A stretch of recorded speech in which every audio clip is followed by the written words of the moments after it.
David? David Moore, Dallas Morning News, because you love starting with injury questions on a Wednesday. Fire away, man. Just Micah, Bland, some of your other guys, and what the plan is for them today and the outlook for this. Yeah, Micah will be in the rehab group. Deron will start off with the anticipation of going, practice in a limited process. So I know Brett wants to still get some more work with him. So who else you got? Kendricks would probably fall in there. He's limited. Anyone else? I'm here to answer questions. I'm not here to definitely not here to generate conversations. So. That was a question. There's enough of that. Carson, he's in the rehab group. Yeah. We'll see what he can do. I defer my time to Brad on that question. Yeah, I'll start bringing a list in here. Clarence Hill, All City, Dallas.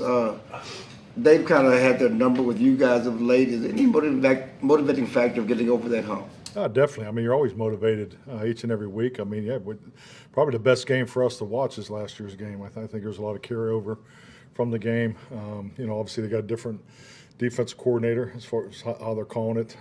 Their offensive approach is still very similar.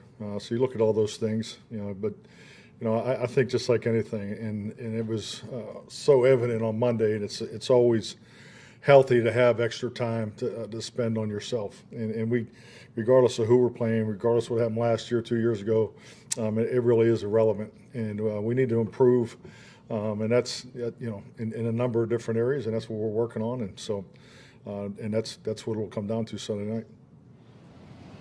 Mike, Todd, Would you like my answer? Yeah. You look like you fell asleep. No. Thinking.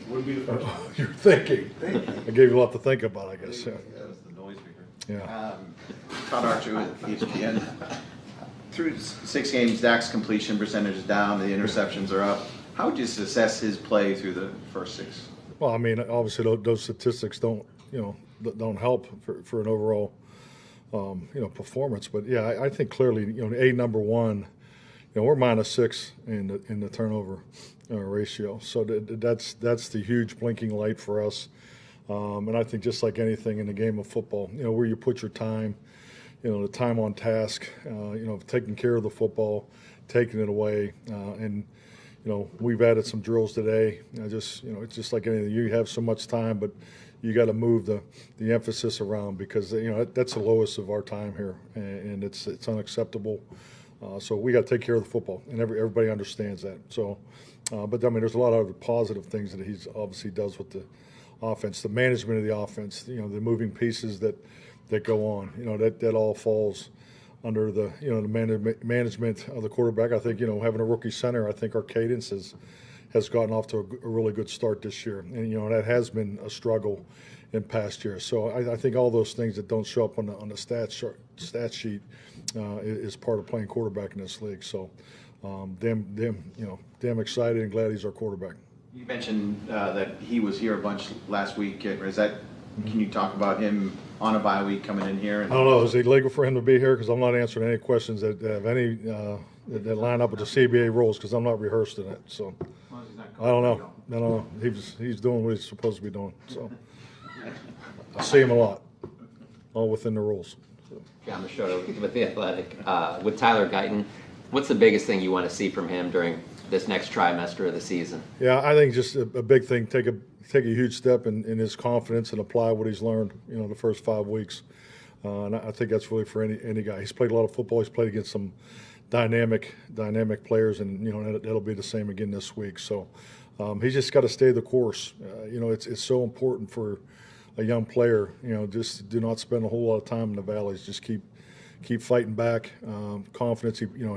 He's wired the right way. Has good work ethic. He's just young, so he's just got to keep fighting. Calvin Watkins, Dallas Morning News. How much has his health kind of hampered him a little bit? Yeah, I mean, it was a setback. It was a setback in Pittsburgh. It was a setback, going into the Lions game. So, but he's ready to go. He'll be a full participant in practice today. So, I look for him to jump back in there and really hit it running. Outside of the lack of attempts in the run game, yeah. when you are running the ball, what are you seeing from that? Well, I think the biggest thing, I think if I was going to grade the run game, number one is the attempts. You can't establish, the run with the limited number of attempts. And 3 to 6 games, obviously, just you don't want to be in those kind of games. But I think when you are able to get into a rhythm, I think the Pittsburgh game's the latest game that illustrates that, and you're able to counter your runs off of one another, and play the game, schematically within the game. Because there's always adjustments in the game. It's not necessarily the play, but the line calls, whether it's a 3-man combination, a 4-man combination, or a zone scheme goes to a pattern scheme. So all those things apply in game, and that's where the real money is. Garrett? Garrett Woodell, CBS Sports. Mike, yesterday Jerry was addressing the start to the season. He talked about youth and execution, but he also specifically said bad plays and bad concepts. What is your thoughts on Jerry's comments on the coaching to start the season? Don't really have one. I talk to Jerry all the time. We've had time to go through the self-scout, so I can't really.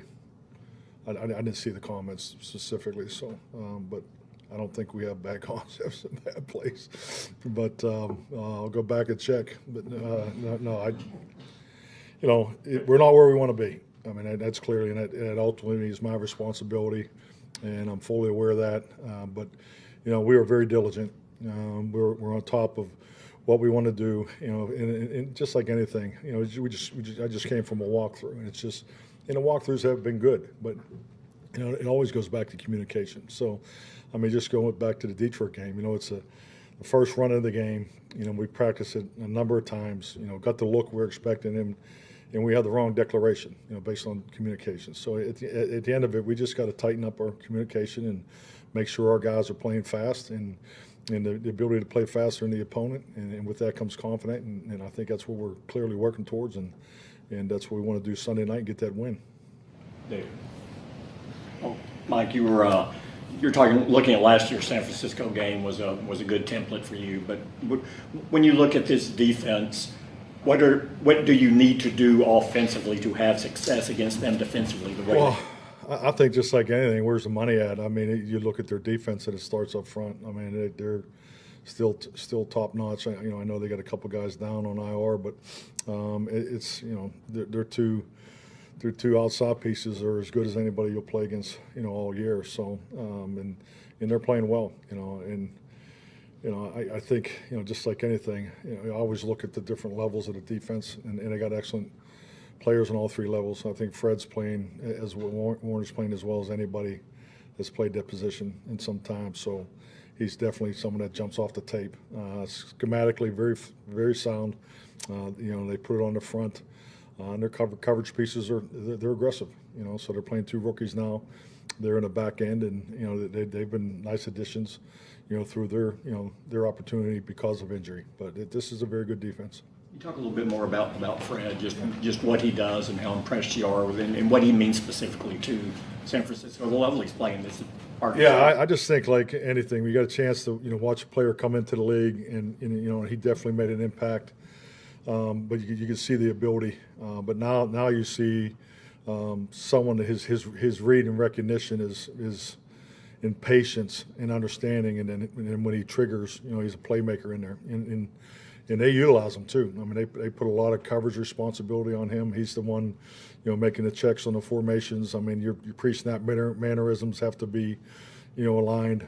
Very intelligent, but it's just like anything. I mean, all these guys are smart players. I don't think you play in this league without a high understanding of how to play, what the other guys doing, the schemes, and good concepts, both sides of the ball.